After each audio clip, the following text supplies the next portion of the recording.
Bendiciones, hermanos, bienvenidos a este programa de consejería familiar donde nos encontramos una vez más para compartir este precioso tema, cómo tratar con la amargura. Les saluda Marta Jauregui. El pastor Gustavo Jauregui, bienvenidos. Y vamos a comenzar con una lectura y después de esta lectura una oración para dar comienzo a este precioso tiempo. Y la escritura la encontramos en Efesios capítulo 4, versículo 31, y dice de esta manera: Quítese de vosotros toda amargura, enojo, ira, gritería y maledicencia y toda malicia. Vamos a orar. Bendito Padre de la Gloria, Señor, gracias por este tiempo que nos regalas en Hermandad Cristiana, con todos aquellos que escuchan semanalmente, Señor, este programa. Gracias por permitirnos compartir este tema tan importante, tan difícil a veces, como es la raíz de amargura en el corazón, en el alma del cristiano. Yo te pido, Señor, que abras nuestra mente, nuestro corazón, nuestro entendimiento, nuestro discernimiento, para poder seguir compartiendo esta tercera parte de la raíz de amargura. Señor, te damos gracias, nos ponemos en tus manos y te lo pedimos todo en el nombre de Cristo. Amén. Amén. Amén. Vamos a estar compartiendo, hermanos, el día de hoy, cuáles son las maneras no bíblicas de tratar con la amargura. En los dos programas pasados hablamos en cuanto a las consecuencias de la amargura, las características de la persona que siente amargura. Hoy vamos a hablar de las maneras no bíblicas de tratar con la amargura. Recordamos, para entrar un poquito en tema, que la amargura es uno de los pecados más comunes en la vida del creyente, porque muchas veces lo disfrazamos con autopiedad, muchas veces lo disfrazamos con que él me hizo esto, o ella me hizo esto, o este grupo me hizo esto, entonces tengo el derecho de sentir amargura, de enojarme con tal persona. Entonces, uno de los pecados más comunes en la vida de cada uno de nosotros como cristianos.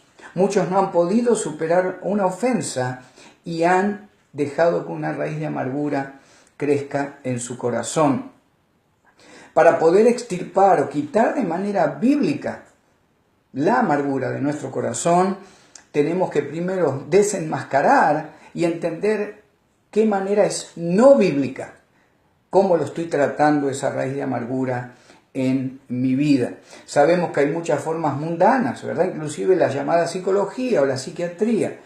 Muchas maneras mundanas donde se busca una solución rápida al problema, pero eso lo único que hace en el corazón del creyente es agravar esta situación de amargura y de falta de perdón. La primera manera no bíblica de tratar con la amargura es vengarnos. Se le preguntó a un gran escritor de novelas policiales cuáles eran los tres grandes motivos que lo guiaban a él para escribir novelas policiales. Y él dijo, hay tres motivos que existen en la vida de cada persona y que dan lugar a que yo pueda escribir mis libros. Es el amor, el dinero y por último, de manera increíble, este hombre dijo, la venganza es lo que más situaciones policiales produce. Ahora fíjese qué diferente que es a lo que nosotros como creyentes llevamos en nuestro corazón, que nos dice la palabra, Romanos 12:19, dice el apóstol Pablo, inspirado por el Espíritu Santo, no os venguéis vosotros mismos, amados míos, sino dejad lugar a la ira de Dios, porque escrito está, mía es la venganza, yo pagaré, dice el Señor. A pesar de las circunstancias, sea cual sea nuestra vida, la Biblia sostiene que jamás es voluntad de Dios que usted o yo nos venguemos de aquel o aquella o aquellos, o aquella familia o aquel grupo que han producido en nosotros ese dolor, ese abuso, ese momento de amargura y que ha permitido que esa raíz de amargura siga creciendo. En un minuto le voy a contar esta historia. Los vamos a nombrar Julia y Roberto. Es una historia de dos hermanos que crecieron bajo una familia abusiva, principalmente bajo su padre. No solo fueron abusados por su padre de toda manera, sino también sus hijos. Y llegado a la edad adulta, Roberto decidió consultar a un psicólogo. Y el psicólogo, por supuesto secular, no encontró mejor manera de aconsejarlo, decirle que ahora todo lo que él pudiera mostrar como venganza contra su padre iba a aliviar el dolor por el abuso que se provocó durante toda su niñez y su adolescencia. Este hombre al día de hoy, después de 2-3 años de terapia, no solo insulta a su padre cuando lo llama por teléfono, no solo ya no hay posibilidad de hacer reuniones familiares, porque él ha tratado no solo él, sino de provocar amargura y venganza en otras personas de la familia. Veamos la diferencia con Julia, su hermana de sangre, que pasó por los mismos abusos, que pasó por las mismas situaciones. Aún sus hijos sufrieron abuso de parte de su padre. Sin embargo, ella recibió a Cristo. Es una persona adulta, es una persona que perdonó a su padre.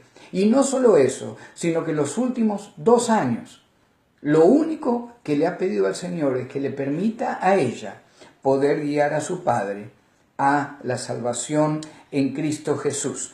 2 personas en una misma familia experimentaron las mismas circunstancias, pero eligieron 2 caminos diferentes. Uno el de la venganza y el otro el del perdón, como la palabra de Dios nos comanda hacerlo como hijos de Dios. Amén. ¿Y qué pasa cuando intento vengarme por mi propia cuenta? Vamos a ver 3 pasos o 3 cosas que suceden cuando en mi corazón abrigo ese deseo de venganza. Primero, me estoy poniendo en lugar de Dios. De acuerdo a la Biblia, la venganza le pertenece a Dios. La venganza es el pecado de usurpar un derecho que solo Dios tiene, que solo le pertenece a Él.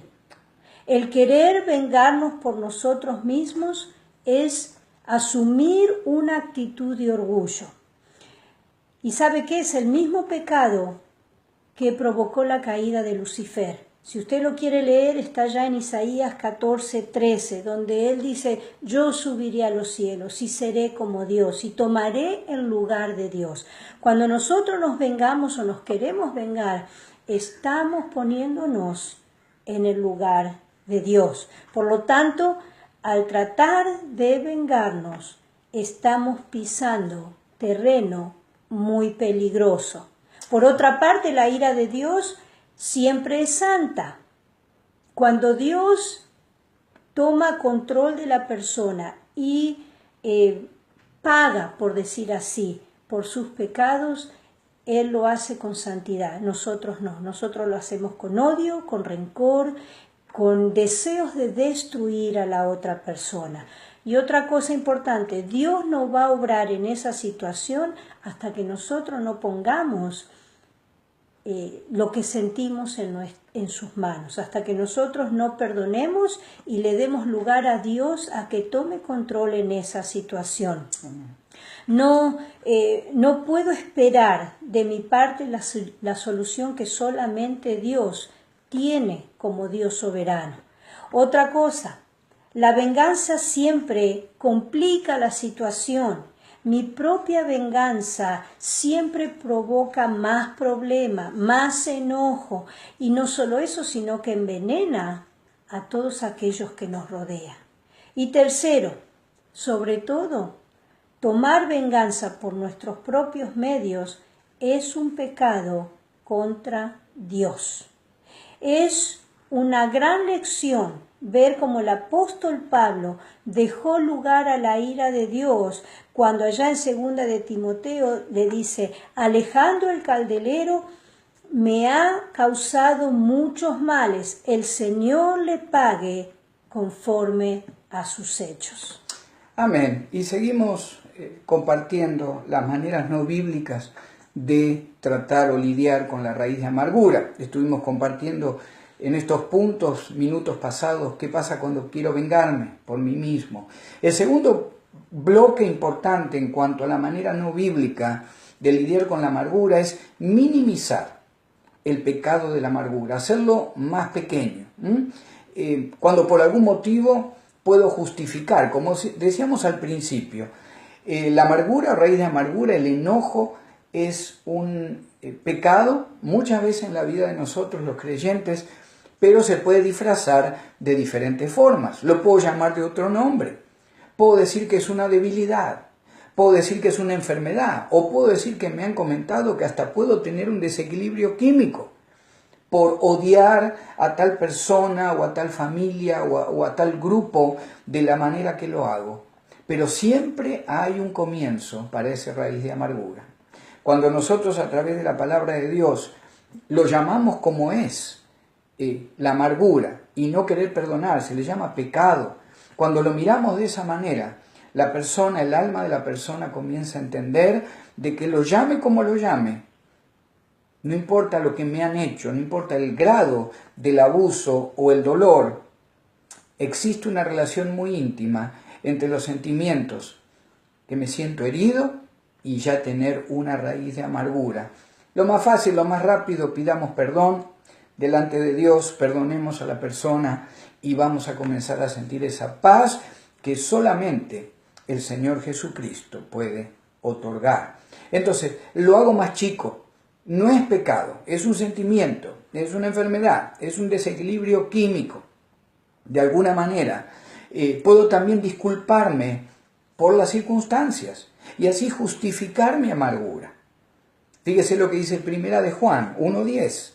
Si decimos que no hemos pecado, le hacemos a él mentiroso y su palabra no está en nosotros.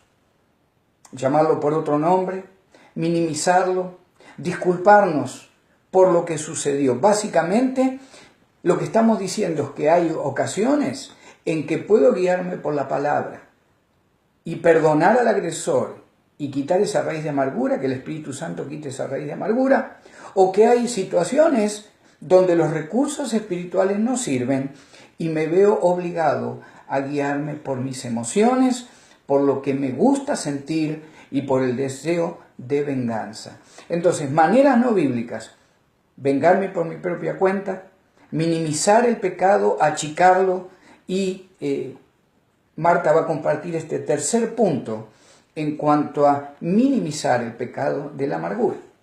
Otra cosa es, también una manera no bíblica, es culpar al otro. Y esta es la manera más frecuente que nosotros eludimos la responsabilidad de decir estoy pecando por amargura. Cuando esa amargura nos hace decir que él tuvo la culpa, por eso me estoy sintiendo como me siento. Cuando de amargura se trata, el ser humano generalmente culpa a la persona que le ofendió, y esto es normal, esto es algo que nace de nosotros por nuestra naturaleza pecaminosa. Y en casos extremos, algunos se resienten contra Dios. No sé por qué Dios me hizo así. ¿Dónde estaba Dios cuando me pasó todo esto? ¿No escuchó esas excusas? Las hemos escuchado un montón de veces. Culpamos a otro para disculpar nuestro pecado, para no tener que decir estoy pecando. Otra cosa que podemos ver también en estos puntos es desahogarse. Muchos, y esta idea se ha popularizado en estos días, ¿verdad? Tenés que desahogarte. Y no vamos a tratar todas las maneras de desahogo que muchos instan a las personas a hacer, pero vamos a hablar solo del hecho de contarle a otra persona lo que nos pasó. Y esto no está mal, porque muchas veces trae alivio a nuestro dolor, trae sanidad. Pero cuando una persona lo dice muchas veces y a todo aquel que se encuentra o conoce le dice lo que pasó, ya toma otro sentido este hecho de desahogarnos. Muchas veces Y la palabra nos enseña, ¿verdad?, que tenemos que sobrellevar las cargas los unos a los otros, como dice allí Gálatas 6:2, pero no ir de persona a persona contándolos. ¿Por qué? Porque el resultado puede ser negativo, puede contaminar a muchos, puede llevar a minimizar el pecado de la amargura, porque podemos encontrar a personas que digan, tenés razón en pensar como pensás, tenés razón en querer vengarte, tenés razón en destruir, como quien dice, el testimonio de la persona. Y otra cosa, no consiste o no consideramos la amargura como un pecado contra Dios. Amén. No lo consideramos pecado contra Dios cuando, como decías anteriormente, ¿verdad?, que nos desahogamos con todo el mundo y es algo de todos los días. Entonces significa que la amargura sigue presente. Yo quiero completar un poquito, no lo teníamos acá en lo que preparamos, pero sí quiero motivarte, ahí como dice también Gálatas 6:2, sobrellevar los unos las cargas de los otros. Yo te pido, hermano, hermana, que tengas también mucho cuidado con quién compartes esto que pasó en tu vida, esta amargura que tú sientes. Lamentablemente no todos los hermanos y hermanas tienen ese crecimiento espiritual o ese deseo de callar lo que escuchan después de aconsejarte. Nosotros te motivamos a que si hay una raíz de amargura en tu vida, que lo hables con alguien, que lo compartes, pero que sea alguien más espiritual que tú, o igual por lo menos. Que sea una persona que tú sabes que está con la palabra de Dios, que buscan de Cristo, una persona que está sirviendo en la iglesia, una persona que tiene una familia más o menos armada bíblicamente. No abras tu corazón, y más si es una raíz de amargura grande o que lleva años ese dolor, no abras tu corazón con cualquier persona, porque el dolor, como decía Marta, muchos te pueden llegar a decir, está bien lo que haces, andate de la casa, deja a tu esposo, mientras que la palabra de Dios nos aconseja que hay que ser primero oír, ¿verdad?, rápido para oír, tardo para enojarme, tardo para hablar. Entonces busca a alguien que realmente tenga ese crecimiento espiritual para poder sobrellevar la carga que tú tienes en este momento en cuanto a la raíz de amargura. Y el último punto, en cuanto a las maneras no bíblicas de lidiar con la amargura, ha aparecido últimamente esta manera supuestamente de lidiar con la amargura como creyente, donde se dice que uno tiene que perdonar a Dios por lo que ha sucedido en nuestra vida. Tenemos ahí en Ruth, por ejemplo, 1:13, claro que Ruth estaba amargada contra Dios. Usted se acuerda la historia, había perdido su esposo, sus hijos, hasta explicó a sus dos nueras que tenía derecho a estar más amargada que ellas porque se habían muerto su esposo y sus dos hijos.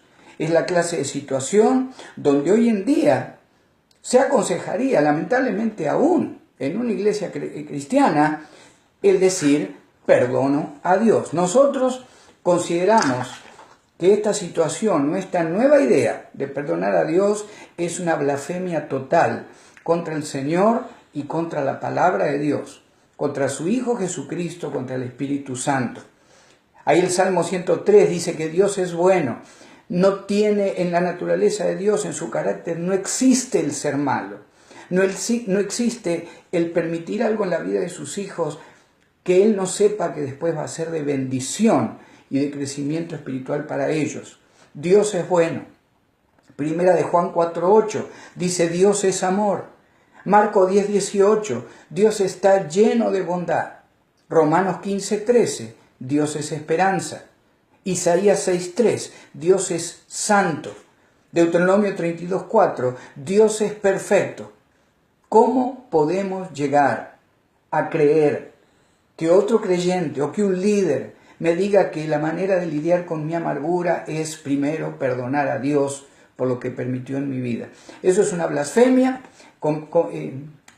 Pensamos que es lo que Pablo también lo llama en 1 Timoteo 4, doctrinas de demonios, Y este concepto de perdonar a Dios es uno de los intentos del ser humano de crear a Dios a imagen del hombre. Tengamos cuidado, hermanos, en la manera que se está infiltrando la nueva era y la falsa espiritualidad en las iglesias de Cristo. El permitir o hacer creer que alguien tiene que perdonar a Dios demuestra una total ignorancia e incomprensión de que Dios en su amor tiene diferentes propósitos. La voluntad de Dios es perfecta para tu vida. Él no es malo, Él no odia, Él no permite el mal para lastimarte. Toda la voluntad de Dios para tu vida está basada en su carácter y al final del camino, al final de la prueba, al final de ese abuso, al final de esa tragedia, el Señor sabe que si te mantenés en la palabra, que si buscas de Él, que si perdonás, el Señor sabe, como pasó con David, ¿verdad? Después de su adulterio, de su asesinato de Urías, el Señor sabía que el corazón de David iba a arrepentirse y después iba a ser restaurado.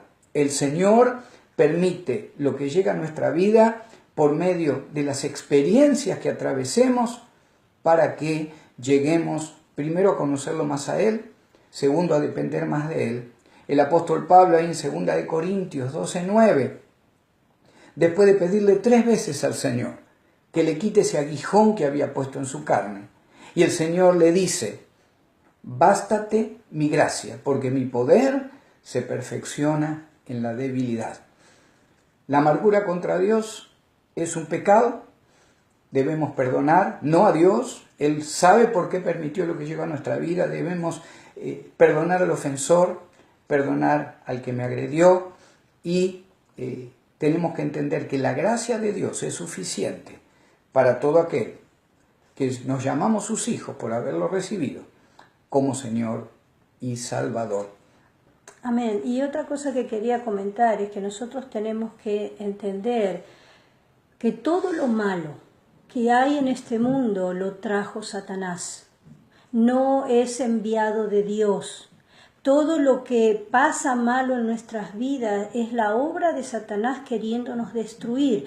Pero a pesar de eso, Dios toma todo lo que Satanás ha tratado de destruir y lo transforma en algo bueno, si es que lo dejamos. Amén. Y para terminar con este tercer bloque de la raíz de amargura, en el cuarto y próximo programa, si el Señor lo permite, vamos a finalizar con las maneras bíblicas de enfrentar la raíz de amargura.